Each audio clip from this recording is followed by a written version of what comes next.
L'épisode 2 de la saison 2 de la série Loki a été diffusé il y a plusieurs jours sur Disney+, et dans cette vidéo nous allons voir les détails cachés et les références que contient cet épisode. Et si vous n'avez pas encore vu l'épisode, cet épisode va contenir des spoilers, donc attention. Et c'est parti. D'abord, on commence par la chose qui est la plus évidente. Il faut savoir que l'épisode 2 de la saison 2 de la série Loki se nomme Breaking Bad. Et pour ceux qui ne savent pas c'est quoi Breaking Bad, je ne sais pas si vous vivez dans un trou ou quoi. Il faut savoir que Breaking Bad c'est une série qui est majoritairement très bien appréciée et très bien notée. Et qui selon beaucoup de personnes est considérée comme la meilleure série de tous les temps. Et pour anecdote, actuellement je suis en train de visionner la série Breaking Bad et je suis à la 4e saison. Dans cet épisode, on peut voir Loki et Mobius se rendre dans les années 1977 lors de l'exploration d'un grand film à Londres.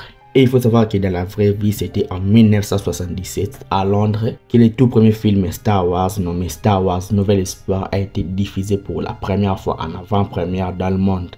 Dans une scène du film, quand Loki et Mobius se promènent pour aller chercher Brad, on peut voir une affiche d'un film bollywoodien à l'effigie du personnage de Kingo. Et il faut savoir que c'est une référence au film Eternals et au personnage de Kingo. Car il faut savoir que dans ces années passées sur Terre, qui ont été devenus un acteur très connu dans l'industrie de Bollywood et qui a fait des milliers de films à travers des années. Toujours dans les années 77, Loki et Mobius vont participer à l'avant-première d'un film d'horreur nommé Zaniac, dont Brad Wolf est l'acteur principal. Il faut savoir que c'est une référence dans les comics Marvel, car dans les comics Marvel, les personnages de Wolf existaient bel et bien, et il était exactement une star de cinéma. Et ensuite, il fut transformé par les radiations du projet Manhattan, et il a transformé en monstre nommé Zaniac, personnage similaire à celui qui se trouve à l'affiche du film vu dans l'épisode 2 de la série Loki. Dans cet épisode, on a aussi plusieurs références à des anciens films du MCU de la phase 1 et de la phase 2. D'abord, on a le personnage de Brad Wolf lors de son interrogation. Il mentionne le personnage de Frigga, la mère de Thor et Loki, pour faire le point qu'il a été tué dans les MCU à cause de Loki, dans le film Thor, le monde des ténèbres. Et aussi nous avons Loki qui nous fait des références pour les films Avengers. D'abord, il dit qu'il était tellement en colère avec son frère et son père, à tel point que ça l'a mené à mener une invasion extraterrestre pour s'emparer de la Terre. On s'en souvient, c'était la bataille de New York.